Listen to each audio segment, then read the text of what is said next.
जोहार अब्दुल कलाम, जोहार जोहार अब्दुल कलाम, जोहार जोहार अब्दुल कलाम, जोहार जोहार अब्दुल कलाम, जोहार जोहार अब्दुल कलाम गारू, जोहार जोहार अब्दुल कलाम गारू, जोहार जोहार माजी राष्ट्रपति अब्दुल कलाम गारू, जोहार जोहार भारत रत्न अब्दुल कलाम गारू, जोहार भारत रत्न अब्दुल कलाम गारू, जोहार भारत रत्न अब्दुल कलाम गारू, जोहार मिसाइल मैन अब्दुल कलाम गारू, जोहार जोहार अब्दुल कलाम गारू, जोहार భారతదేశ మాజీ రాష్ట్రపతి ఏపీజే అబ్దుల్ కలాం గారు వర్ధంతి సందర్భంగా వైఎస్ఆర్ ట్రేడ్ యూనియన్ రాష్ట్ర కార్యాలయం నందు ఘనమైనటువంటి నివాళులు అర్పించడం జరుగుతోంది.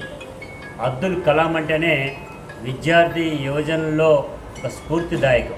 ఆయన పేరు చెప్తేనే రోమాలు నిక్కబొడుచుకునేటువంటి పద్ధతిలో వచ్చేటువంటి అత్యంత సామాన్యుడిగా ఉండేటువంటి ఆయన ఆ సామాన్య జీవితాన్ని ప్రారంభించి అంచెలంచెలుగా రాష్ట్రపతి వరకు కూడా ఎదగటం అనేటువంటి జరిగింది. 2007 వరకు ఆయన రాష్ట్రపతిగా, తర్వాత ఆయన యొక్క రచనలు కానీ ఆయన యొక్క విధానాలు కానీ దేశం నలుమూలలా కాకుండా ప్రపంచవ్యాప్తంగా కూడా ఆయన పర్యటనలు చేసినటువంటి సందర్భంలో ఉత్తేజపరిచినటువంటి ప్రసంగాలు విద్యార్థుల్లోనూ యువజనుల్లోనూ మనం కూడా ఆ రకంగా తయారవ్వాలనేటువంటి ఒక స్ఫూర్తిదాయకంగా ముందుకు వెళ్ళటం అనేటువంటి జరిగింది. 2002 నుంచి 2007 వరకు కూడా రాష్ట్రపతిగా ఉండేటువంటి ఆయన ఒకటి మామూలుగా మేము ఒక కథ ఒకటి చెప్పుకుంటూ ఉంటాం. జనరల్గా ఒక విద్యార్థులు చదువుకునేటువంటి సమయంలో ఒక ఇంట్లో ఒక బంగారు వ్యాపారస్తుడు ఉంటాడట. ఓ పక్కన పూరి గుడిసెలో ఉండేటువంటి ఆయన రోజువారీ కూలి చేసుకునేటువంటి పద్ధతిలో ఉండేటువంటి ఆయన. కానీ బంగారు వ్యాపారం చేసుకునేటువంటి ఆయన వ్యాపారాన్ని అభివృద్ధి చేసి దినదినాభివృద్ధి చేసి కిలోలు బంగారాన్ని ఆర్జించడం జరుగుతుంది. ఈ పూరి గుడిసెలో ఉండేటువంటి ఎవరైతే ఉంటారో అతను చదువుకొని అంచెలంచెలుగా పెరిగి పీజీ దాకా వెళితే ఈ గోల్డ్ షాపుకు సంబంధించిన 10th క్లాస్తో ఆపేయటం అనేది జరిగిందని అంటారు. అదే తరహాలో ఒక దొంగగారు ఒక నైట్ టైము ఆ ఇంట్లో పడిపోయి ఉన్న బంగారం యావత్తుని ఆస్తి యావత్తుని కూడా కొల్లగొట్టుకుపోతే, కానీ అబ్దుల్ కలాం లాంటి చిన్న జీవితం గడిపేటువంటి పూరి గుడిసెలోకి వస్తే ఏ చూరులో ఏలు పెట్టా కానీ బుస్సని కొట్టేటువంటి పాముల్లాగా అన్ని పుస్తకాల మయమైపోయి ఉన్నాయి. ఆయన అబ్దుల్ కలాం అన్నారు. ఆయన యొక్క ప్రతిభని గుర్తించినటువంటి భారతదేశం యావత్తు కూడా రాష్ట్రపతి దాకా తీసుకెళ్ళడం జరిగింది. చదువుకోనేటువంటి పరిస్థితిలో ఉండేటువంటి వ్యాపారస్తులు ఎవరైతే ఉన్నారో వాళ్ళు అట్టడుక్కి వెళ్ళిపోయినటువంటి పరిస్థితి కూడా కనబడుతుంది. అంటే చదువు యొక్క విధానాన్ని, చదువు మీద కాన్సన్ట్రేషన్ని ఏ రకంగా చూపించాలి అనేటువంటి పద్ధతిలో దానికి ఉదాహరణే అబ్దుల్ కలాం గారు అనేటువంటిది చెప్పక తప్పదు. మొట్టమొదటిగా ఈ భారతదేశం యావత్తు కూడా చంద్రమండలానికి స్పేస్లోకి వెళ్ళటానికి సొంత నౌకను తయారు చేసినటువంటిది అబ్దుల్ కలాం అనేటువంటిది మనందరికీ ఒకటి తెలుసు. ఆయన స్పేస్లో జాయిన్ అయినటువంటి దాన్ని దగ్గర నుంచి స్వదేశంగానే మాత్రమే చంద్రమండలానికి కానీ స్వదేశం నుంచే అంతరిక్షంలోకి వెళ్ళాలనేటువంటి ఉద్దేశంతో తయారు చేసినటువంటిది ఆయన మహానుభావుడు.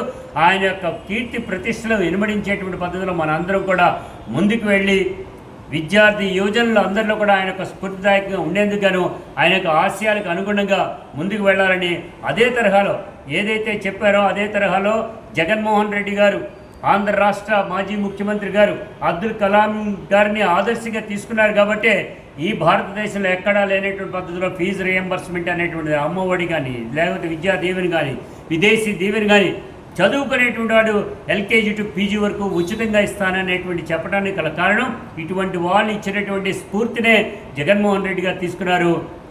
లక్షలాది మంది విద్యావంతులు అయ్యారు. అదే పద్ధతిలో ఉద్యోగస్తులు కూడా అయ్యారనేటువంటిది కూడా మనకు కనపడుతుంది. కాబట్టి ఆయన యొక్క స్ఫూర్తిని అందరూ కూడా తీసుకోవాలని కూడా ఈ సందర్భంగా కోరుకుంటూ ఘనమైన నివాళిని ఏపీజే అబ్దుల్ కలాం గారికి ఇవ్వటం అనేటువంటి జరుగుతోంది. భారతదేశంలోని విద్యార్థులు యువజనులకి ఒక స్ఫూర్తి ప్రదాతగా నిలిచిన మిసైల్ మ్యాన్గా ఖ్యాతికెక్కిన ఏపీజే అబ్దుల్ కలాం గారి 10వ వర్ధంతి సందర్భంగా వైఎస్ఆర్ ట్రేడ్ యూనియన్ కార్యాలయంలో గౌతమ్ రెడ్డి గారి ఆధ్వర్యంలో ఆయన 10వ వర్ధంతిని ఘనంగా నిర్వహించడం జరిగింది. భారతదేశంలో రాష్ట్రపతి పదవికి వన్నె తీసుకొచ్చిన మహాగణుడు డాక్టర్ ఏపీజే అబ్దుల్ కలాం చిన్నతనం నుంచి కష్టపడి విద్యాభ్యాసం చేసి ఒక మిసైల్ మ్యాన్గా భారతదేశాన్ని ప్రపంచ దేశాలతో పోటీ పడగలిగిన అణ్వాయుధాలని తయారు చేసి ఓ గొప్ప ఏపీజే అబ్దుల్ కలాం గారు విద్యార్థుల్ని యువకుల్ని మీరు కలలు కనండి, కలల్ని సాకారం చేసుకోండి, ఆ కళల కోసం నిరంతరం శ్రమించండి అని విద్యార్థులకి దిశానిర్దేశం చేసిన ఘనత వహించిన ఏపీజే అబ్దుల్ కలాం గారి సూచనలు, ఆయన సలహాలు భారతదేశంలోని విద్యార్థులందరూ ఒక స్ఫూర్తిదాయకంగా తీసుకున్న పరిస్థితి ఈ దేశంలోనే ఉంది. కలాం గారి స్ఫూర్తి ప్రదాతతోటి ఈ రాష్ట్ర మాజీ ముఖ్యమంత్రి జగన్మోహన్ రెడ్డి గారు ఉర్దూ పాఠశాలని పెద్ద ఎత్తున నిర్వహించారు. ఉర్దూ పాఠశాలలో బోధనకి, ఉర్దూ కళాశాలలో బోధనకి విద్యార్థుల్ని, అధ్యాపకుల్ని పెద్ద ఎత్తున నియమించిన ఘనత జగన్మోహన్ రెడ్డి గారిది. అటువంటి వైఎస్ జగన్మోహన్ రెడ్డి గారి పాలన హయాంలో 5 ఏళ్లలో ఉర్దూ మీడియం విద్యా సంస్థలే కాకుండా మొత్తం విద్యారంగంలో ఉన్న విప్లవాత్మకమైన సంస్కరణల్ని ఆయన స్ఫూర్తితోటి ఈ రాష్ట్రంలో అమలు చేశారు. అటువంటి అబ్దుల్ కలాం గారి స్ఫూర్తితోటి ఆయన ఆశయ సాధన ఏదైతుందో విద్యార్థులు కలలు కనండి, ఆ కళల్ని సాకారం చేసుకోండి, కళల కోసం నిరంతరం శ్రమించండి అని ఆయన ఇచ్చిన పిలుపుని ఈ దేశంలో ఉన్న విద్యార్థులు, యువకులు తీసుకొని పెద్ద ఎత్తున వాటి కోసం కృషి చేయాలని ఈ సందర్భంగా తెలియజేస్తున్నాం.